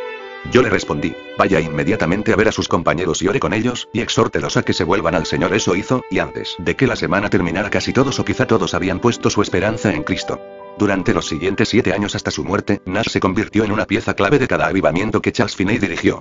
Juntos, aprendieron mucho sobre orar hasta tener un avivamiento. Nash no era nada tímido en la oración. Se decía que, algunas veces, sus oraciones se podían escuchar a cierta distancia, aunque algunos atribuyen esto a sus problemas auditivos. Avivamiento en el Distrito Quemado. Entre 1825 y 1827, Charles viajó por otras partes de la zona oeste de Nueva York, hablando en todo lugar en que podía en las ciudades de frontera y en los centros comunitarios. Esta región se había ganado el apodo de Distrito Quemado, pues muy pocos podían lograr algún entusiasmo por la religión, ya que la zona había sido visitada por muchos predicadores de circuito. Entonces, desde diciembre de 1827 hasta junio de 1829, Charles viajó y ministró en Delaware y Pensilvania. El 8 de junio de 1828, mientras Charles conducía un avivamiento en Filadelfia, nació Eleocla Risa Finney, su primera hija. Charles llevó a su esposa, Lydia, y a su hija de regreso con la familia de Lydia, en el oeste de Nueva York, y luego predicó durante todo el camino de regreso a Filadelfia. No iba a regresar a Nueva York para verlas hasta junio del año siguiente. Después de Filadelfia, Charles ministró en la ciudad de Nueva York desde octubre de 1829 hasta mayo de 1830. Esos avivamientos fueron marcados por hechos similares a los que habían caracterizado su tiempo en Evans Mills, cerca de Antwerp, y en otros lugares, y Finney atraía cada vez más la atención de la prensa y de las iglesias en Nueva Inglaterra. Los avivamientos de Charles se beneficiaron mucho con la industrialización y la urbanización de su época. Por ejemplo, el canal Erie, terminado en 1825, conectó el lago Erie, cerca de Buffalo, con el río Hudson, en Albany, y forma el océano Atlántico, y la ciudad de Nueva York estaban conectados para cualquier comunidad que pudiera acceder a los grandes lagos. Como resultado, las ciudades situadas a lo largo del canal se convirtieron en centros industriales a los que acudieron los trabajadores rurales de la región. Dado que el transporte marítimo de mercancías era mucho más barato que el transporte con carretas, pues no se construyeron ferrocarriles en Nueva York antes de 1829, esos centros urbanos prosperaron y se convirtieron en núcleos económicos. Por lo tanto, al hablar en lugares como Utica, Troy, Rochester y la ciudad de Nueva York, Charles pudo tocar el corazón de multitudes más grandes y de jóvenes que habían dejado sus familias para cubrir puestos de trabajo en los pueblos y las ciudades más grandes. Como resultado de ello, sus avivamientos se extendieron como reguero de pólvora y su fama creció más rápidamente. La fama de Charles Finney también le hizo ganar algunos enemigos. Ministerios establecidos como el de Lyman Beecher, padre de Harriet Beecher Stowe, autor de La cabaña del tío Tom, y Asael Nettleton consideraron sus prácticas poco refinadas, poco civilizadas y manipuladoras. Criticaban con dureza las nuevas medidas que Charles utilizaba. La adopción del banco de los penitentes, como se solía hacer en las reuniones al aire libre, para lo cual se destinaban algunas bancas o un sector al frente de la reunión para los que estaban preocupados por su salvación, así podían permanecer en oración, las reuniones de una noche en vez de semanales, llamadas reuniones prolongadas, el permitir a las mujeres orar en reuniones de oración mixtas, como también el uso del lenguaje común y popular en sus sermones. Muchos pensaban que estas medidas eran demasiado agresivas y creían que Charles estaba más interesado en conquistar territorio que en ganar almas. En cierto momento, Beecher lo desafió. Finney, conozco su plan, y usted sabe que yo lo sé. Usted pretende venir a Connecticut y llevar el fuego a Boston. Pero si lo intenta, como que el señor vive, lo encontraré en la frontera del estado y llamaré a los artilleros y pelearé cada centímetro del camino a Boston y después lucharé allí. Otros se sumaron a la causa de Nettleton y Beecher. Muchas historias sobre las prácticas de Charles eran exageradas. En los periódicos, se publicaban informes falsos. Convertían a Charles en un duro inquisidor de sus audiencias más que en un hombre que rogaba de forma apasionada por sus almas. También se lo acusó de ser un flagrante promotor de sí mismo, que llevaba a las multitudes a la histeria emocional con el objetivo de manipularla y reunir audiencias cada vez mayores. Las personas que se oponían a Charles afirmaban que sus reuniones se prolongaban hasta horas poco razonables, que sus oraciones eran irreverentes y que su lenguaje era vulgar. Sin embargo, quienes asistían a las reuniones sabían que el Espíritu de Dios hacía cosas poderosas en todo lugar al que Charles Finney fuera. Por ejemplo, en 1826, Charles habló en la escuela de Nueva York Millis, una comunidad que limitaba con Utica. Su cuñado, superintendente en una fábrica de algodón local, lo invitó allí a hablar, pues sentía que la palabra iba a tener un efecto poderoso entre los jóvenes. El guerrero de oración Daniel Nash fue un factor clave de cada avivamiento que Charles condujo. A la mañana siguiente, Charles hizo un recorrido por la fábrica y escribió sobre la experiencia en sus memorias. Una de ellas, una muchacha trataba de unir un hilo roto, y observé que le temblaban tanto las manos que no podía hacerlo. Me acerqué despacio, mirando a cada lado de la maquinaria al pasar y noté que la jovencita se ponía cada vez más nerviosa y que no podía continuar con su trabajo. Cuando estuve a una corta distancia de ella, la miré con gesto adusto. Ella lo notó, y se sintió abrumada y rompió a llorar. Lo sucedido tuvo un efecto sobre los demás, pues en unos pocos minutos casi todos los que estaban en el lugar lloraban. La sensación se extendió a toda la fábrica. El propietario del establecimiento estaba presente y al ver lo que estaba sucediendo le dijo al superintendente: detenga el molino y permita que las personas le presten atención a la religión, pues es más importante que nuestras almas se salven que tener la fábrica en funcionamiento. El avivamiento continuó en todo el molino con gran poder, y en el curso de unos pocos días casi todos allí se convirtieron. El reverendo John Frost, ministro presbiteriano local, estimó que unas 3.000 personas habían sido salvas en la región. 8 meses después, cada uno de ellos era, todavía, miembro activo de la iglesia. Apoyarse en el espíritu de oración. En 1826, en Auburn, Nueva York, Charles enfrentó tanta oposición que muchas iglesias de la zona este comenzaron a cerrarle las puertas. Los periódicos incluían informes sobre excesos en sus reuniones. Sobre esta época, Nash escribió: la obra de Dios avanza con poder, y en algunos lugares lo hace a pesar de una terrible oposición. El señor Finney y yo hemos sido atados y quemados en efigie. Retrato de Charles Finney. Con frecuencia, hemos sido perturbados en nuestras reuniones religiosas. Algunas veces, los opositores hacen ruido en la casa de Dios. Otras, se agrupan alrededor de la casa y la apedrean, y disparan sus armas. Hay casi tantos escritos, intrigas, mentiras e informes de mentiras como si estuviéramos en vísperas de una elección presidencial. ¿Qué mundo este? Cuánto odia la verdad. Qué poco dispuesto está a ser salvo. Pero yo creo que la obra continuará.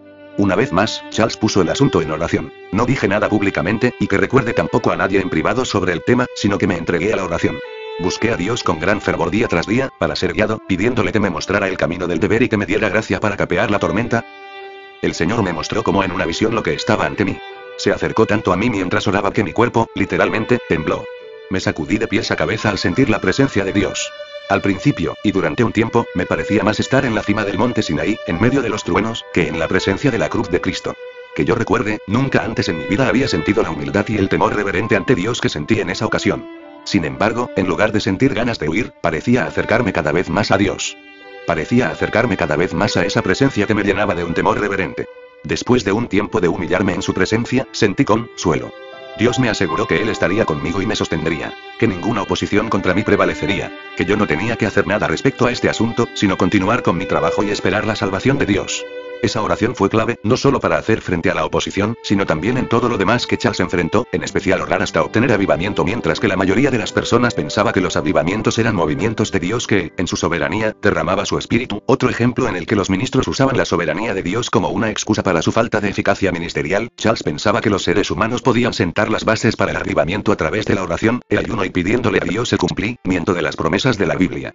Charles escribió sobre este espíritu de oración y sobre cómo lo había afectado durante el avivamiento en DeKalb al norte de Nueva York. Me encontré muy afligido y tan cargado con el peso de las almas inmortales que me sentía obligado a orar sin cesar.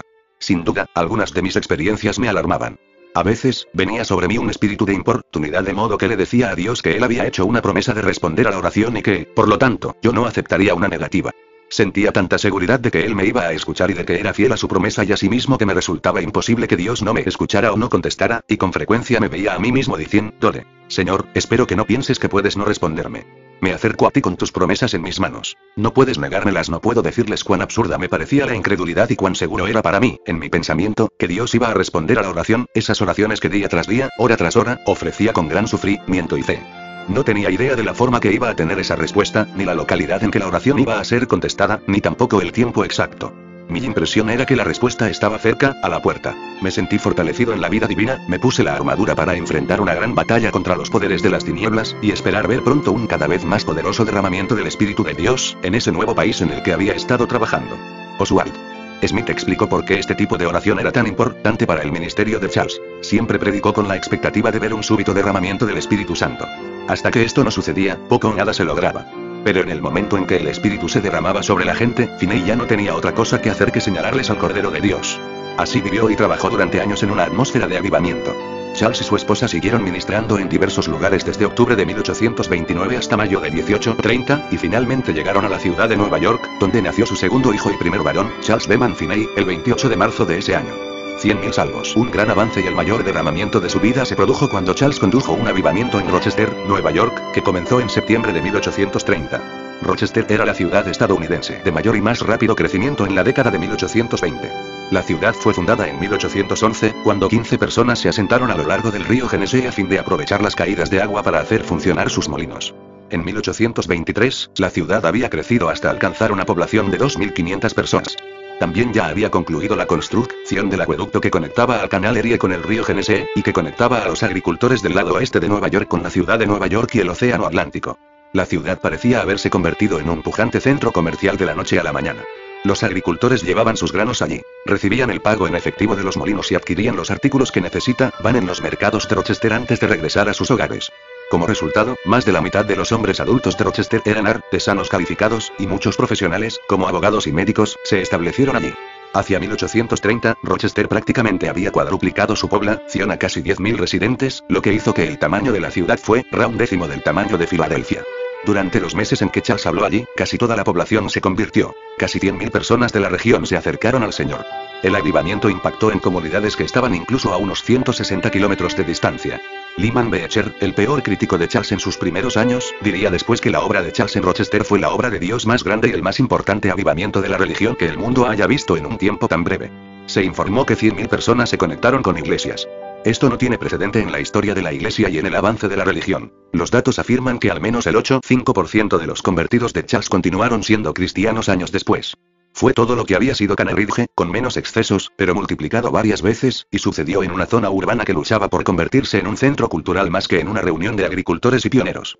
Inicialmente, Charles había sido invitado a Rochester a ocupar el púlpito de la tercera iglesia presbiteriana, cuyo pastor había sido llamado a liderar la primera iglesia presbiteriana en la ciudad de Nueva York. Josiah Bissell, uno de los ancianos de la iglesia, ayudó a iniciar este cambio.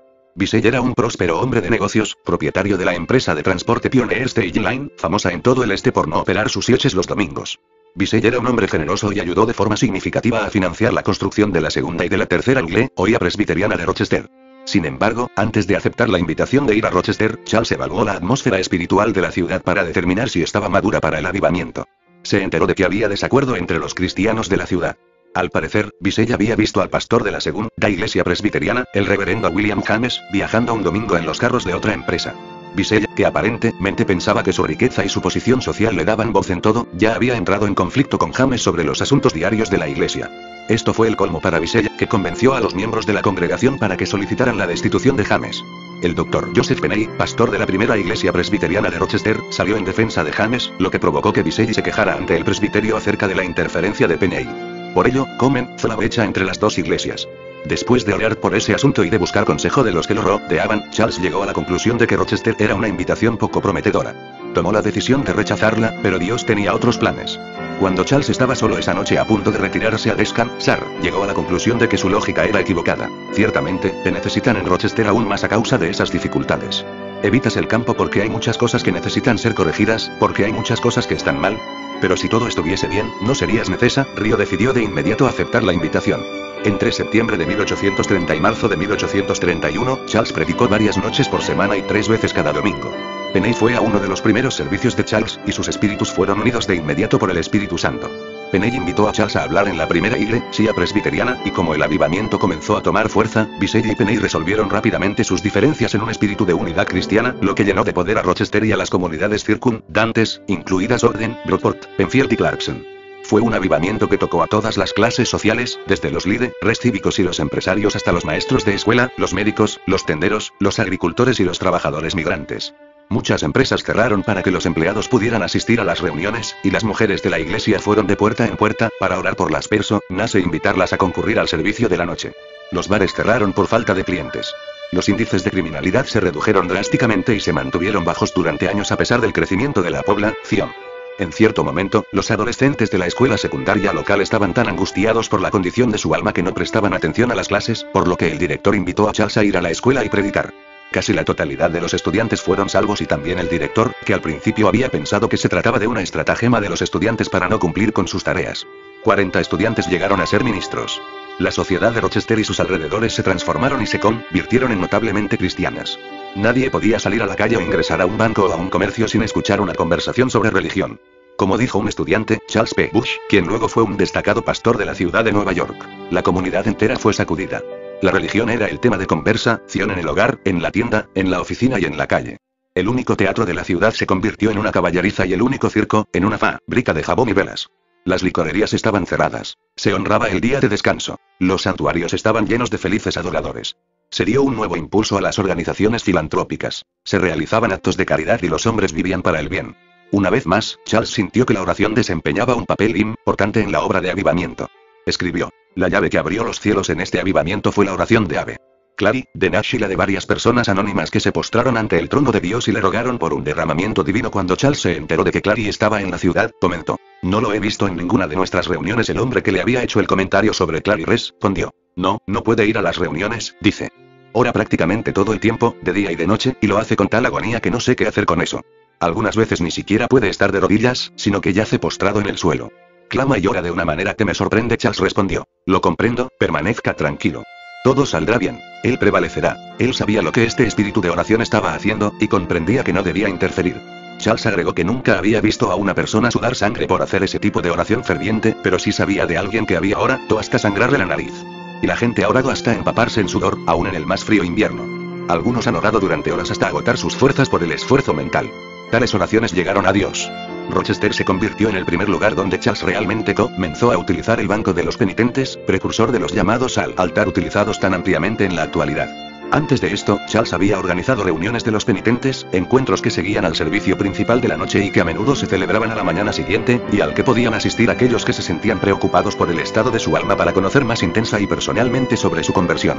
En Rochester, sin embargo, Charles encontró que no necesitaba esforzarse con las personas para que aceptaran la salvación, pues estaban preparadas de inmediato para abrazarla una vez que se les presentaba. En lugar de esperar, dividió la parte delantera de la casa de reunión para que la gente pudiera ir hacia adelante para orar por salvación tan pronto como él la invitara. Él mismo dijo: también me di cuenta de que se necesitaba algo para lograr que tuvieran la impresión de que se esperaba que entregaran sus corazones de inmediato, algo que los hiciera actuar y hacerlo de forma pública ante el mundo, como lo habían hecho cuando estaban en sus pecados, algo que los comprometiera públicamente al servicio de Cristo. Cuando hacía el llamado a que se pusieran de pie ante la congregación, encontré que esto tenía un efecto muy bueno, y al llevarlo a cabo, cumplió el propósito que tenía. Pero después de todo, yo había sentido que desde hacía algún tiempo hacía falta algo más para sacarlos de entre las masas de los impios, a una renuncia pública de sus malos caminos y de un compromiso público de sí mismos a Dios. El avivamiento de Rochester resultaría ser el punto de más intensidad del segundo gran avivamiento y la chispa para encender la mecha de un avivamiento nacional que corrió como pólvora por todos los Estados Unidos en 1831. Una gran cantidad de evangelistas, incluido el propio Beecher, tomaron la antorcha de Rochester y el número de la membresía creció en las iglesias de todos lados. Presbiterianos, metodistas, bautistas, episcopales, congregacionales, etc. Las iglesias de Nueva Inglaterra aumentaron en un tercio solo en 1831. Después del avivamiento de Rochester, las críticas hacia Charles y sus métodos se desvanecieron. El avivamiento nacional de 1831 aportó mayor unidad a los Estados Unidos, donde la conversación cotidiana se centraba en la religión. Las tareas diarias y las horas laborales giraban alrededor de las reuniones de iglesia y las de oración.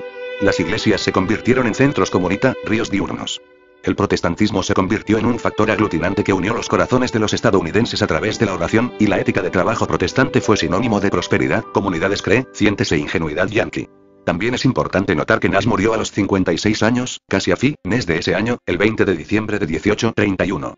Menos de 4 años después, Charles dejó su ministerio itinerante para tomar un puesto como pastor. Pastorear en la ciudad de Nueva York. El duro esfuerzo de los avivamientos afectó a Charles. Los médicos creyeron que tenía tuberculosis y le aconsejaron reposo. Algunos pensaron que moriría. Habiendo escuchado esto antes, Charles les informó que estaban equivocados. Solo estaba muy cansado y todo lo que necesitaba era un poco de descanso. En la primavera de 1831, Charles sintió que su trabajo en Rochester estaba terminado. Había aceptado una invitación para hablar en el Union College de Schenectady, Nueva York, y comenzó el viaje en un vagón. Sin embargo, el viaje fue duro y en 3 días solo había llegado hasta Auburn, a una distancia de aproximadamente 96 kilómetros. Antes de continuar con el viaje, recibió un pedido por escrito para quedarse y predicar en Auburn. El pedido había sido firmado por los ciudadanos más importantes del pueblo, entre ellos algunos que anteriormente se habían opuesto a su ministerio. Charles aceptó y predicó durante 6 semanas y, muchos años después, un historiador de la primera iglesia presbiteriana de Auburn expresó: él estaba en la plenitud de la edad y en el momento culminante de su fama. Como predicador, no tenía rival. La mirada penetrante y los tonos de su voz dominante estaban a la par de los aspectos más severos de la verdad, que él siempre cuidaba muy bien de presentar con discernimiento inquisitivo y poderoso efecto. El señor Finney solo predicó en este púlpito, pero los resultados de ninguna manera se limitaron a esta congregación. Muchos que atribuyeron su conversión a la actividad del pastor se unieron con otras iglesias del pueblo y los alrededores. Y hoy, después de pasada una generación y, con ella, los prejuicios de la época, no se pueden cuestionar los servicios prestados a la causa de la religión vital. 48. Desde Auburn, Charles continuó hasta Buffalo, Nueva York, Providence, Rhode Island, y, finalmente, Boston, Massachusetts. Para entonces, la oposición hacia él se había debilitado tanto que hasta mantuvo encuentros con su antiguo crítico Lyman Beecher. El 7 de marzo de 1832, nació el tercer hijo de los Finney, Frederick Norton Finney. Charles y su esposa decidieron que la forma de vida de un evangelizador itinerante no era lo adecuado para formar una familia. Así lo comentó Charles: me había cansado. Había trabajado de evangelizador cerca de 10 años, sin más que unos días o semanas para descansar durante todo ese tiempo. Estos factores, entre otros, lo condujeron a aceptar ser pastor en la capilla de Chatham Street, también conocida como Segunda Iglesia Presbiteriana Libre, en la ciudad de Nueva York. Dejó Boston y empezó su pastorado en Nueva York en abril de 1832. Un grupo de benefactores, entre los cuales estaba Lewis Tappan, hombre de negocios y abolicionista, pagó la reconversión del teatro Chatham Street en iglesia. Después de terminados los trabajos, Charles habló para multitudes de entre 1.500 y 2.000 personas. Audiencias considerables aún para la ciudad de Nueva York. Desde mayo hasta junio de aquel año, predicó 70 noches consecutivas. Charles se propuso no quitar miembros a las otras iglesias, sino llegar a convertir a los no conversos.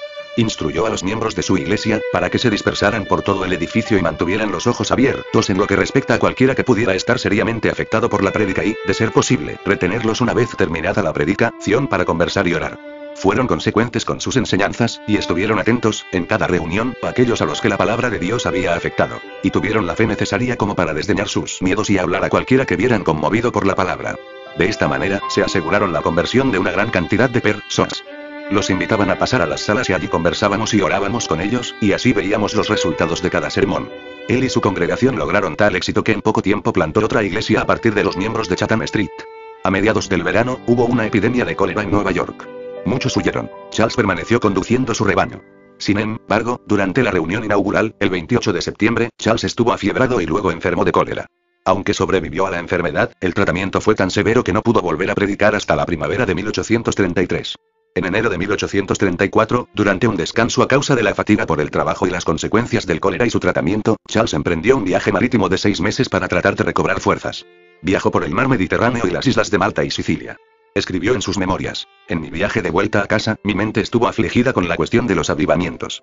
Tuve miedo de que decayeran en todo el país. Tuve miedo de que la resistencia que se había creado hacia ellos hubiera contristado al Espíritu Santo. Mi propia salud, me parecía, se había deteriorado bastante, y no conocía a ningún otro evangelizador que se hiciera cargo del trabajo y ayudara a los pastores con los avivamientos. Esta visión del asunto me preocupó tanto que un día me sentí incapaz de descansar. Mi alma estaba en completa agonía. Pasé casi un día completo orando en mi camarote o caminando en la cubierta en una intensa agonía, por la forma en que estaban las cosas. De hecho, me sentía aplastado por el peso que tenía en el alma. No había nadie a bordo al que pudiera abrirle mi alma o decirle una palabra. Era el espíritu de la oración que estaba sobre mí, algo que antes había experimentado a menudo, pero nunca en tal grado, durante largo tiempo. Supliqué al Señor que continuara con su trabajo y que tomara de mí lo que fuera necesario. Era un día de verano, largo, a principios de junio. Después de un día de forcejeos con mi alma y de agonía sin enarrables, a la noche, el asunto se aclaró en mi mente. El espíritu me llevó a creer que todo se solucionaría y que Dios aún tenía trabajos para encomendarme, que podía descansar, que el Señor continuaría con su labor y que me daría fuerzas para participar en lo que Él deseara. Y yo no tenía idea de lo que podría ser el curso de su providencia. A favor de la justicia social. Al regresar a Nueva York, Charles descubrió que muchas personas de allí habían tomado conciencia del tema de la esclavitud. Entre los que se oponían a ella, estaban Lewis Tappan y su hermano, Arthur, quienes habían fundado ese mismo año la Sociedad Antiesclavista de Nueva York, más tarde llamada Sociedad Estadounidense Antiesclavista. Un poco antes, los hermanos Tappan habían solicitado a Charles que permitiera a los afronorteamericanos asistir al servicio de la capilla de Chatham Street. Charles accedió, pero blancos y negros se sentaban en zonas distintas. Charles habitualmente denunciaba la esclavitud desde el púlpito e incluso llegó a prohibir que los dueños de esclavos comulgaran. A raíz de su postura y de la de los hermanos Tappan, ambos a cargo de la financiación primaria del tabernáculo de Broadway, la nueva iglesia de Charles, que estaba casi terminada, una turba a favor de la esclavitud incendió el edificio como protesta, y el techo se quemó. Los hermanos Tappan ordenaron que la reconstrucción comenzara inmediatamente y el edificio se terminó en 1836. Charles había participado activamente del diseño del edificio. Tenía un santuario circular con el púlpito en el centro y podía albergar a unas 2.400 personas. Poseía 2 niveles que lo asemejaban a 2 anfiteatros enfrentados, y el sonido se propagaba bastante bien. El New York Evangelist, periódico fundado por un grupo con el coraje suficiente como para publicar respuestas a los críticos de Finney, rió a la causa abolicionista y, en consecuencia, perdió suscriptores. En aquel momento, el editor del periódico era el reverendo Joshua Leavitt, quien solicitó ayuda a Charles, y este le respondió que oraría por ella. Después de cavilar un día o dos, Charles tuvo la idea de predicar una serie de conferencias acerca de los avivamientos para ser publicadas por el Evangelist. Leavitt estuvo de acuerdo, y la publicación de las conferencias tuvo el resultado deseado. Los lectores se suscribieron al Evangelist en una proporción mayor a los que había perdido. En esta serie de conferencias, Charles sostuvo que los avivamientos no eran un milagro, sino un asunto de los hombres que hacían un llamado a Dios y aceptaban obedientemente el liderazgo del Espíritu Santo. Una vez más, Charles sacudió las bases calvinistas de la ortodoxia de Nueva Inglaterra y la confianza de las personas en la autoridad de Dios como excusa para sus propias condiciones descarriadas. Después de que el periódico publicara las conferencias, fueron compiladas en un libro llamado Finney's Lectures on Revival / las conferencias de Finney sobre el avivamiento. El libro se vendía tan pronto como se imprimía. Se publicaron ejemplares en los Estados Unidos, Canadá, Inglaterra, Escocia, Gales, Francia, Alemania y otros lugares de Europa, y se tradujeron cuando fue necesario. Mucha gente leyó el libro y, a raíz de ello, se convirtió. El impacto que Charles produjo en las comunidades de Nueva Inglaterra y Nueva York ya se estaba extendiendo al mundo. Él consideraba que su éxito era parte de la respuesta a sus plegarias durante el viaje marítimo. Dios lo estaba utilizando aún más poderosamente que antes. Charles devino profesor. Los avivamientos florecían cada vez que hablaba en Nueva York, entre fines de 1834 y el invierno de 1833. Como consecuencia, Charles se vio repentinamente ante una gran cantidad de hombres jóvenes que querían iniciarse en el ministerio, pero sin un lugar apropiado donde educarse, y ser ordenados de acuerdo al evangelio según Charles predicaba. Muy pronto, los pedidos a Charles para que enseñara teología fueron tan numerosos que accedió y programó un conjunto de conferencias. Charles denunciaba de forma sistemática la esclavitud desde el púlpito. Por esa época, hubo una controversia en el seminario Lane, de Cincinnati, Ohio, que pronto haría avanzar un paso más la carrera de Charles como instructor de teología. El seminario estaba compuesto en su mayoría por jóvenes convertidos del distrito quemado de Nueva York, quienes sostenían con firmeza que la posesión de esclavos era un pecado. Sin embargo, muchos miembros del consejo de administración de Lane eran ellos mismos dueños de esclavos e intentaron silenciar a los estudiantes. Asa Mahan, uno de los miembros del consejo, apoyó la causa de los estudiantes, y cuando estos abandonaron Lane para fundar una nueva universidad en Oberlin, Ohio, Mahan los acompañó. se convirtió en el primer rector de la Universidad de Oberlin y los estudiantes solicitaron que Charles Finney fuera profesor de teología. Cuando los hermanos Tappan ofrecieron financiar la cátedra de Charles y otras 7, él aceptó enseñar en Oberlin durante el verano y regresar como pastor a Nueva York en el invierno. El primer verano de Finney en Oberlin fue el de 1835. Charles aceptó el puesto en Oberlin con algunas condiciones, una de las cuales fue que los estudiantes afronorteamericanos recibieran el mismo trato que los estudiantes blancos, sin segregación ni discriminación sobre la base del color o el sexo. Oberlin incluso se transformó en una estación del ferrocarril subterráneo, lo que ayudó a los esclavos a escapar del sur hacia la libertad que ofrecía Canadá. Aun cuando la población afronorteamericana de Oberlin nunca excedió el S%, fue, de todos modos, un símbolo de todo lo esperado por los abolicionistas. Un lugar de libertad, sin diferencias raciales. Charles también creía vivamente en la educación de las mujeres, ya que ellas eran las educadoras primeras de los niños, y en Oberlin se creó un departamento de mujeres. La Universidad de Oberlin abrió sus puertas a 100 estudiantes cuando Charles empezó a enseñar allí. Hacia 1840 había unos 500 inscriptos. Cuando Charles se transformó en el primer rector de Oberlin, en 18S1, la universidad tenía más de 1000 alumnos. Mary Jane Patterson, cuyos padres habían sido esclavos, se graduó en Oberlin en 1862. La primera mujer afronorteamericana de Estados Unidos, probablemente del mundo, que recibió una diplomatura. Continuó hasta convertirse en directora de la primera escuela media preparatoria para jóvenes de color, en Washington. Después de la muerte de Charles, el presidente de los Estados Unidos, James Garfield, afirmó al cuerpo estudiantil de Oberlin que ninguna universidad del país había tocado los centros neurálgicos de la vida y del pensamiento nacional y los había ennoblecido tanto como lo hizo esa institución a la que Charles Finney dedicó tantos años de servicio cristiano. Un cambio en las denominaciones. Cuando surgió una incongruencia en las resoluciones del presbiterio local acerca de las sanciones a los miembros que se transferían de una iglesia a otra, Charles discrepó en cuanto a la falta de precedencia del presbiterio. Algo que ofendía profundamente su sentido de justicia desde sus días de abogado, cuando la precedencia era tan importante como la legislación. Decidió distanciarse de la denominación. No fue una decisión fácil para un hombre que había sido presbiteriano desde el principio de su ministerio, pero sintió que debía continuar respondiendo al llamado de Dios con la conciencia clara y el corazón puro. Por lo tanto, decidieron que la capilla de Chatham Street se convertiría en iglesia congregacional y que ocuparía el nuevo tabernáculo de Broadway, que estaba en construcción. El 13 de marzo de 1836, Charles renunció a su pastorado en la Segunda Iglesia Presbiteriana Libre y transfirió su ordenación a la iglesia congregacional. Mantuvo algunos encuentros más en la capilla de Chatham Street hasta que el tabernáculo estuvo listo.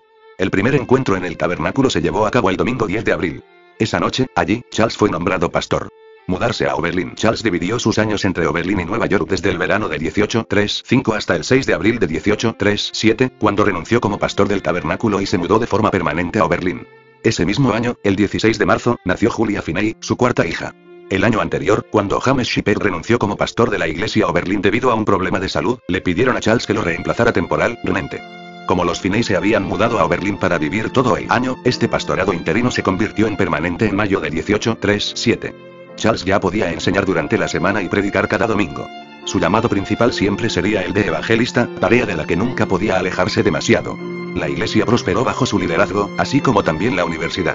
La primera iglesia de Oberlin creció tan rápidamente que en 1844 se terminó la edificación de otra iglesia, con capacidad para 2000 personas. Esa iglesia iba a ser el edificio más grande construido al oeste de los Montes Apalaches, durante muchos años. Aunque todavía seguía siendo un evangelista de corazón, Charles también se consideró a sí mismo reformador social. En Rochester había aprendido que el evangelio no solo podía cambiar los corazones. Si se le daba la oportunidad, también podía transformar la sociedad. Además de la causa abolicionista, el trabajo de Charles en Oberlin se relacionaría con otras reformas sociales. El movimiento por la templanza, guardar el día de descanso y la participación de la mujer en la iglesia. Charles siempre ponía primero ganar almas, mensaje que no todos los alumnos de Oberlin tomaron tan en serio. Muchos que después asistieron a Oberlin perdieron su camino y quedaron atrapados solo con las causas que ellos apoyaban y, de esa manera, perdieron la perfecta voluntad de Dios para su vida en el proceso. Su naturaleza rebelde dominó su amor y fidelidad. Charles permaneció la mayor parte del tiempo en Oberlin hasta 1842, cuando regresó a Boston, Providence, la ciudad de Nueva York y Rochester para tener reuniones. Dios todavía no había terminado de usarlo y el avivamiento brotaba en todo lugar en que predicaba. Ya tenía métodos, Josh. Las medidas eran predicar el evangelio, la oración abundante, tanto en privado como en círculos sociales y en reuniones públicas, poniendo el acento siempre en la oración como un medio esencial para promover el avivamiento. Cuando los que estaban alrededor de Charles Finney se unían a él en oración, Dios ciertamente respondía. Un bautismo más profundo del Espíritu Santo. Durante sus primeros años en Oberlin, Charles estaba preocupado por el hecho de que algunos de quienes se habían convertido durante sus avivamientos habían caído o se habían alejado de la fe. Comenzó a pensar que los cristianos necesitaban una conversión más profunda o segunda bendición más allá de la conversión, si es que iban a vivir vidas completamente santificadas en este mundo. Llegó a la conclusión de que una obra más a fondo del Espíritu Santo les permitiría a los cristianos vivir en santidad y, por lo tanto, seguir la exhortación de Jesús en el Sermón del Monte en Mateo 5:48 de ser perfectos. Esta creencia atrajo más críticas a Oberlin, institución que muchas personas consideraron una guarida de los extremistas. Los peores, Charles y Mahan. La segunda bendición fue un tema que Charles desarrolló en sus conferencias en Oberlin, que luego se publicaron en 2 volúmenes con el título de Conferencias sobre Teología Sistemática. Sin embargo, Charles no experimentaría algo por el estilo en su propia vida hasta el invierno de 1843-1844. En el otoño de 1843, Charles fue invitado a Boston nuevamente, y acudió al llamado. Boston había sido seducida por el universalismo y el unitarismo, a tal punto que Charles encontró a muchas personas en el siguiente estado espiritual. La mayoría de la gente de Boston es más inestable en sus convicciones religiosas que la de cualquier otro lugar en el que haya trabajado. Es muy difícil conseguir que las personas acepten las verdades religiosas en su pensamiento, porque la influencia de la enseñanza del unitarismo las ha llevado a cuestionar las principales doctrinas de la Biblia. Tienen un sistema de negación. Su teología es negativa. Niegan casi todo y ratifican casi nada. En ese terreno, el error encuentra abiertos los oídos de las personas, y un gran número de ellas llega a aceptar los puntos de vista más irracionales sobre temas religiosos. Charles describe el cambio que ocurrió en su interior cuando oró por los problemas de Boston y por cómo abordarlos. El fragmento es un poco extenso, pero tiene tanta profundidad que lo mejor es presentarlo con las propias palabras de Finney. Ese invierno, el Señor me dio una renovación muy completa y un nuevo bautismo de su espíritu. Durante largo tiempo, estuve profundamente concentrado en la oración, como estuve siempre que trabajé en Boston. Este invierno en particular, mi mente estaba muy afligida por el tema de la santidad personal y respecto al estado de la iglesia, su necesidad de poder de Dios, la debilidad de las iglesias ortodoxas en Boston, la fragilidad de su fe y su falta de poder en medio de esta comunidad. El hecho de que hicieran poco o ningún progreso para vencer los errores de la ciudad me afectaba mucho. Me entregué a la oración. Después de los servicios de la noche, me iba a dormir tan temprano como podía, pero me levantaba a las 4 de la mañana porque ya no podía dormir. De inmediato, me iba a estudiar y a orar. A menudo, lo hacía desde el momento en que me levantaba, a las 4 de la mañana, hasta el llamado a desayunar, a las 8. Pasaba mis días, si el tiempo me lo permitía, en el estudio de las escrituras. Durante todo ese invierno, lo único que leí fue la Biblia, y la mayor parte me parecía novedosa. Una vez más, el Señor me llevó de Génesis hasta Apocalipsis. Toda la escritura parecía iluminarme con luz, no solo luz, sino que parecía que la palabra de Dios estuviera llena de la misma vida de Dios. Ese invierno me dediqué, sobre todo, a pedir por un avivamiento espiritual entre los cristianos. El Señor me preparó para hacerlo así, por el gran trabajo que realizó en mi propia alma. En este lugar hay un número mayor de personas que me comprenden y que aceptan este tipo de verdades que en cualquier otro lugar, pero incluso acá la mayor parte de quienes profesan la religión no reciben de manera comprensiva esas verdades. No objetan ni se oponen, y hasta donde comprenden están convencidos. Pero en cuanto a experiencia, ignoran el poder de las más elevadas y preciosas verdades del Evangelio de la salvación en Cristo Jesús. Estaba seguro de que, a menos que los fundamentos pudieran ser transmitidos de alguna manera y a menos que los cristianos de Boston aceptaran el desafío de vivir una vida cristiana superior, nunca podrían prevalecer sobre el unitarismo. Sabía que los ministros ortodoxos habían estado predicando ortodoxia como oposición al unitarismo durante muchos años, y que todo lo que podía lograrse a través del debate ya se había logrado. Pero yo sentía que lo que los unitarios necesitaban era ver a cristianos vivir el evangelio puro de Cristo. Necesitaban escucharlos decir y demostrar lo que habían dicho con sus vidas, que Jesucristo era un Salvador divino y podía salvarlos de todo pecado.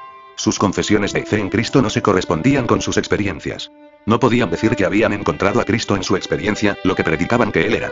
Se necesita el testimonio de testigos de Dios, el testimonio de la experiencia para convencer a los unitarios. Los simples razonamientos y argumentos, sin importar cuán concluyentes sean, no van a vencer sus errores y prejuicios. Las iglesias ortodoxas acá son demasiado formales. Están atadas a ciertas llenas. Tienen miedo de las medidas. Miedo de lanzarse con toda libertad a usar medios para salvar almas. Siempre me ha parecido que están atados en sus oraciones, tanto que casi no he presenciado en Boston lo que lo llamo el espíritu de oración. Los ministros y los diáconos de las iglesias, aunque son buenos hombres, están temerosos de lo que los unitarios puedan decir si, en sus medidas para promover la religión, se lanzan de una manera que despierte a la gente. Todo debe ser de cierta manera. Entristecen al Espíritu Santo al someterse a tal atadura. He trabajado en Boston en 5 poderosos avivamientos, y debo expresar mi sincera convicción de que la mayor dificultad en el camino para vencer el unitarismo y toda forma de error es la timidez de los cristianos y las iglesias. Los obstáculos más desafiantes para Charles de regreso en Oberlin, Lydia Finney estaba cada vez más frágil, y el embarazo y posterior nacimiento de la quinta hija, Sarah Finney, en 1841, no ayudó a su salud. Sarah enfermó gravemente en 184-3 y murió el 9 de marzo. La sexta y última hija de Finney, Delia Finney, nació en 1844, pero solo vivió 8 años, y murió el 1 de septiembre de 1852 de una enfermedad. Lydia había apoyado fielmente a Charles a lo largo de su vida y contribuyó mucho a su ministerio. Ser la esposa de Charles Finney no debe de haber sido fácil para una mujer tan humilde y retraída como Lydia, pero ella salió adelante, incluso durante los largos meses de ausencia de su esposo. Fue el modelo de lo que Charles pensaba que debía ser una mujer, constante en la oración y diligente en la educación y salvación de sus hijos. Lydia reunió a sus hijos a su lado en su lecho de muerte y oró una vez más con cada uno de ellos, apenas unas pocas semanas antes de morir. Después le dijo a su esposo que su trabajo con ellos estaba hecho. Había tenido su última reunión de oración con ellos y les había dicho todo lo que tenía para decir. Les había dado su última palabra de consejo. Lydia Finney murió el 17 de diciembre de 1847, y su muerte fue uno de los momentos más tristes en la vida de Charles. De no haber sido por las grandes bendiciones que experimentó en Boston, quizá no hubiese tolerado su pérdida. Charles quedó con 5 niños. Ellen, de 19 años, quien se casó con un profesor de Oberlin llamado William Coxon. Charles, de 17. Frederick, de 15. Julia, de 13, y Delia, que en ese entonces tenía 3 años. La carga del trabajo de los avivamientos y el ajetreo de su horario de enseñanza hizo difícil, si no imposible, que Charles siguiera siendo un padre soltero. La decisión de volver a casarse fue difícil, pero el 13 de noviembre de 1848, Asa Mahan, por entonces rector de la Universidad de Oberlin, ofició el matrimonio de Charles y Elizabeth Ford Atkinson, una viuda de Rochester. Ella y su difunto esposo, William Atkinson, habían sido fervientes defensores de Charles después del avivamiento de 1830 en Rochester. Elizabeth había perdido a su esposo y a 2 hijas en una epidemia de fiebre tifoidea en 184-3. Aunque el matrimonio de Charles y Elizabeth puede haber sido más una cuestión de conveniencia que de amor, Elizabeth demostró ser una madre capaz para los hijos de Charles, y con el tiempo, Charles llegó a amarla y a admirarla, pues ella se convirtió en una influencia positiva para su ministerio y su familia a lo largo de los años que estuvieron juntos. Los últimos años de Finney, Charles y su esposa accedieron a las muchas solicitudes que recibían y viajaron a Gran Bretaña en el otoño de 1849 para ministrar allí. Una vez más, Charles tuvo éxito con los métodos en los que había confiado en Estados Unidos, y a Elizabeth le fue muy bien con las reuniones de mujeres. Con el liderazgo de su esposo, se había potenciado la participación de la mujer en el ministerio. En 1851, Charles se convirtió en rector de la Universidad de Oberlin, pero siguió viajando y realizando avivamientos mientras sus obligaciones se lo permitían. Entre 1851 y 1857, viajó y predicó en Boston, Massachusetts, la ciudad de Nueva York, Hartford, Connecticut, y Rochester, Nueva York. En 1859, regresó a Inglaterra y se dirigió al norte para predicar en Escocia. Fue este último viaje a Gran Bretaña lo que agravó su salud hasta el límite, pues después de regresar a los Estados Unidos en 1860, al comienzo de la Guerra Civil, Charles no volvió a dejar Oberlin. Elizabeth falleció el 27 de noviembre de 1863. Al año siguiente, Charles se casó por tercera vez. Su nueva esposa, Rebecca Allen Rail, fue la asistente principal en el departamento de mujeres de Oberlin. Aunque continuó enseñando y predicando en Oberlin durante el resto de su vida, Charles renunció a su puesto como rector de la universidad en 1866. A pedido de sus amigos y colegas, terminó sus memorias en 1868, pero no fueron publicadas hasta un año después de su muerte. Con los primeros indicios de otoño flotando en el aire de la mañana del 16 de agosto de 1875 y a solo 2 semanas de haber cumplido 83 años, Charles Finney falleció. El legado de una nación renacida. La vida de Charles Finney abarcó casi todo el primer siglo de presidentes estadounidenses, desde George Washington a Ulysses S. Grant, y ningún otro individuo tuvo más influencia en que Estados Unidos haya sido considerado una nación cristiana a principios del siglo XX. Los avivamientos de Finney provocaron el segundo gran avivamiento y unificaron el país en torno a la Biblia y al poder de la oración, mientras que sus posturas morales de justicia social sentaron las bases para todo, desde la abolición y la templanza hasta el movimiento por los derechos civiles. Sus enseñanzas sobre el perfeccionismo cristiano inspiraron el movimiento de la santidad de la segunda mitad del siglo XIX, que sentó las bases de los movimientos pentecostales y carismáticos en el siglo XX. El estilo y los métodos de evangelización de Finney se siguen utilizando en los avivamientos en todo el mundo en la actualidad. Estos incluyen las reuniones de oración antes y durante el evento, las reuniones nocturnas durante varias semanas, los llamados al altar y el llamado de salvación antes de que los asistentes dejen el auditorio. Estos métodos influyeron a todos, desde Dwight Moody hasta Billy Graham. El ejemplo que brindaron el estilo de vida, el ministerio y la doctrina de Finney son un aporte positivo al cristianismo estadounidense de la actualidad. Nosotros necesitamos más gente como Charles Finney si la Iglesia ha de impactar a nuestro mundo en el siglo XXI como Dios nos está llamando a hacer en las próximas décadas.